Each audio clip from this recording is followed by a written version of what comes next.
Hari ini tanpa sengaja saya membaca sebuah impression Facebook. Halaman ini untuk mengenang Nasim. Nasim Shap adalah seorang YouTuber.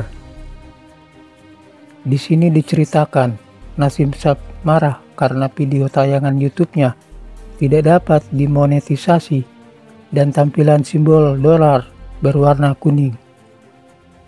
Nasim Shap bingung dan mengalami frustasi berat dan bertanya-tanya, mengapa, di mana kesalahan video tersebut?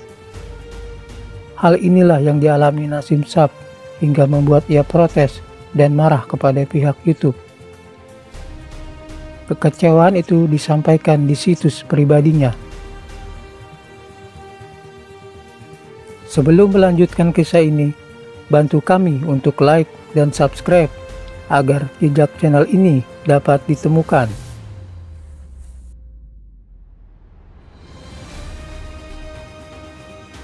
Nasim adalah seorang wanita, dilahirkan di Iran dengan nama Nasim Akdam. Pada usia 17 tahun, ia pindah ke California, Amerika Serikat. Nasim dikenal sebagai penyayang binatang dan dia adalah seorang vegan yang memiliki aturan lebih ketat daripada vegetarian. Ia berpantang untuk memakan daging hewan dan pantang memakai produk dari hewan seperti tas, sepatu, dan aksesoris dari kulit hewan. Dia adalah seorang pembela hak-hak hewan yang bagi saya hak hewan sama dengan hak asasi manusia, kata Akdam seperti dikutip surat kabar tersebut pada saat itu. Nasim sangat vokal mempromosikan veganisme dan olahraga yang sehat dan mencela YouTube karena beberapa konten video dihapus dengan aturan YouTube.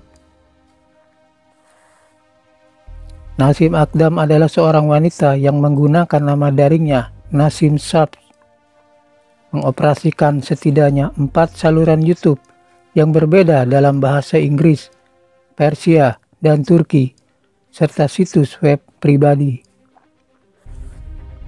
Saluran YouTube menyertakan video tentang berbagai topik seperti menolak kekejaman terhadap hewan, veganisme, instruksi latihan, dan seni tangan. Saluran channelnya tampak memiliki ribuan pelanggan dengan beberapa videonya menarik puluhan ribu penayangan. Nasim Akdam, 39 tahun, menggantungkan income-nya dari media sosial, terutama YouTube. Dia memilih pekerjaan yang tidak terikat oleh suatu instansi. Sebagai seorang YouTuber, Nasim rajin mengupload video dengan tema vegan dan pencinta hewan, juga tentang menjaga kesehatan. Video-videonya dianggap unik, tapi sebagian lagi banyak yang menertawakan dan menganggap aneh. Berikut video pribadi yang ditampilkan melalui website pribadi dan media sosial miliknya.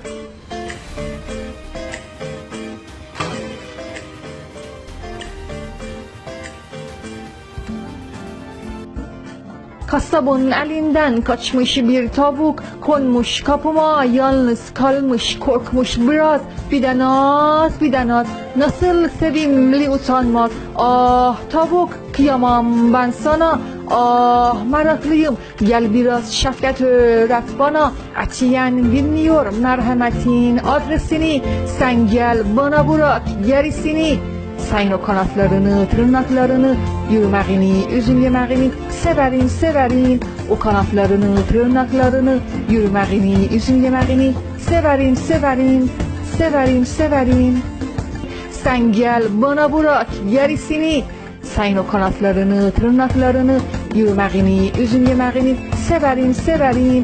O kanatlarını, tırnaklarını, yürümeğini, üzüm yemeğini severim.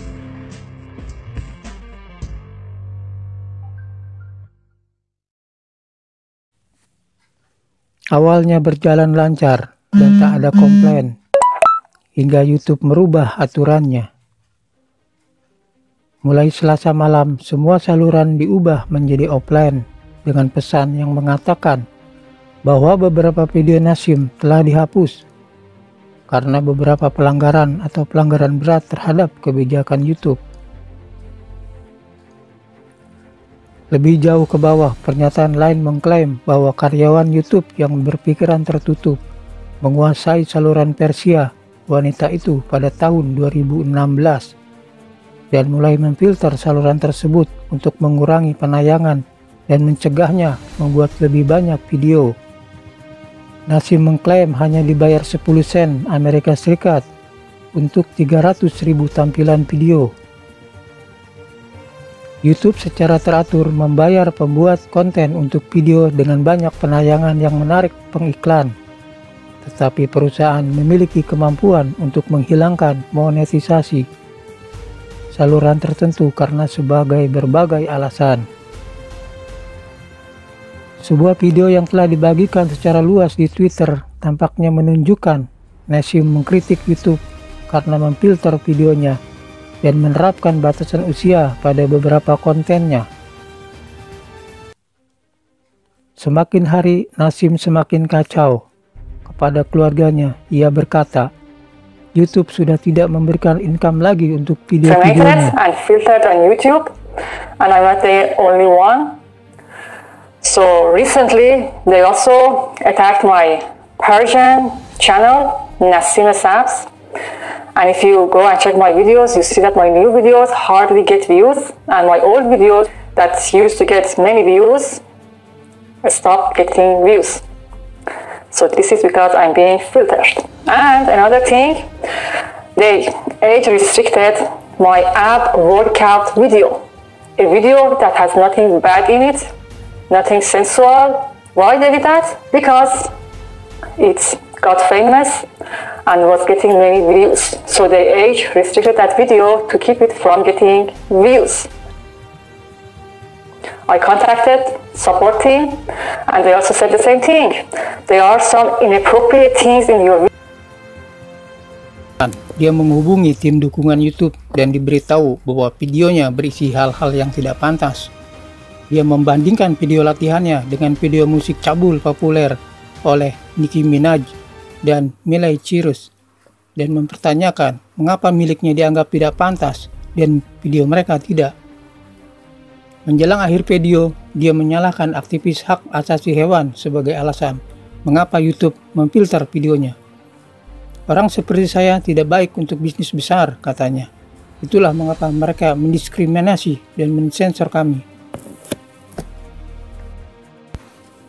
Pada tanggal 31 Maret 2018, Nasim secara diam-diam pergi meninggalkan rumah dengan mobilnya.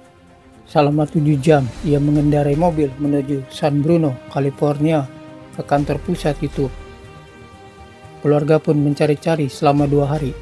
Ponselnya pun tak diangkat. Ayahnya, Ismail Akdam, dan saudara laki-lakinya akhirnya menghubungi polisi pada tanggal 2 April 2018.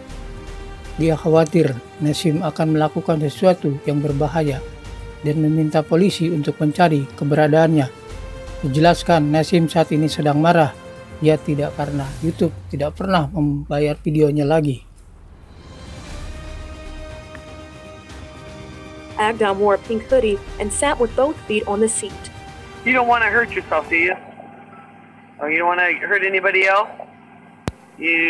Seorang petugas polisi Mountain View terlihat mendatangi Nasim yang sedang tidur di tempat parkir Walmart sekitar jam 1.30 pagi.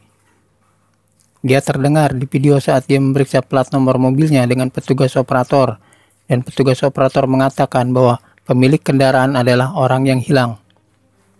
Wanita itu Nasim Akdam telah dilaporkan hilang oleh keluarganya di California Selatan, dan polisi menemukannya tertidur di dalam mobilnya di tempat parkir di kota Mountain View, sekitar 30 mil selatan tempat YouTube bermarkas. Dalam video yang dirilis sebagai tanggapan atas permintaan catatan publik dari di Asosiasi Press dan organisasi media lainnya, Nasim terlihat dibangunkan oleh petugas. Dia tampak kusut tetapi kooperatif dan tenang. Setelah petugas membangunkannya, Nasim Akdam memberitahu mereka bahwa dia meninggalkan rumahnya di San Diego karena dia tidak cocok dengan keluarganya. Petugas bertanya, apakah dia sedang minum obat? Apakah dia berpikir untuk melukai dirinya sendiri atau akan menyakiti orang lain? Nasim Akdam menggelangkan kepalanya dan menjawab tidak untuk ketiga pertanyaan tersebut. Selama hampir 20 menit, Nasim diinterogasi di mobilnya, tapi Nasim tak pernah menyinggung soal YouTube. Dan pagi harinya, tanggal 3 April, Nasim memasuki tempat latihan menembak. Tidak lama kemudian, ia menuju pusat kantor YouTube dan memarkirkan mobilnya tidak jauh dari kantor YouTube. Di dalam mobil, Nasim menyiapkan sepucuk pistol yang ia beli pada bulan Januari 2018. Dekat tempat tinggalnya, sambil menghela napas, Nasim dengan dingin memasuki gedung YouTube dari arah parkiran. Dia mengarahkan senjatanya ke 3 orang dan menembakkan beberapa kali. Mendengar letusan, pegawai-pegawai YouTube berlarian berhamburan keluar. Setelah melukai 3 orang, Nasim mengarah pucuk senjata itu ke dadanya, dan seketika Nasim Akdam roboh ke lantai bersimbah darah. Petugas menemukan Nasim Akdam tewas di dalam kantor tersebut akibat luka tembak yang menurut polisi merupakan perbuatan yang dilakukan sendiri. Selama konferensi pers pada hari Rabu, polisi mengatakan mereka tidak memiliki bukti yang menunjukkan Nasim Akdam secara khusus menargetkan salah satu korban. Anggota keluarga Akdam bagaimanapun mengatakan kepada outlet media Amerika Serikat bahwa dia membenci YouTube dan bahwa dia kesal dengan perusahaan karena mensensor videonya dan tidak lagi membayarnya untuk itu. Sehubungan dengan pendapatan di YouTube, sebuah artikel dan diskusi di internet mengatakan, jangan pernah mengandalkan YouTube sebagai penghasilan utama, karena kebijakan YouTube bisa saja berubah-ubah dan tidak pasti hasilnya. Tapi apapun alasannya, perbuatan Nasim Akdam tidak dibenarkan. Kekerasan bukan jawaban untuk menyelesaikan masalah, karena tidak ada yang diuntungkan untuk kejadian ini. Violence is not the answer. Terima kasih sudah menonton. Sampai bertemu lagi di kisah lainnya.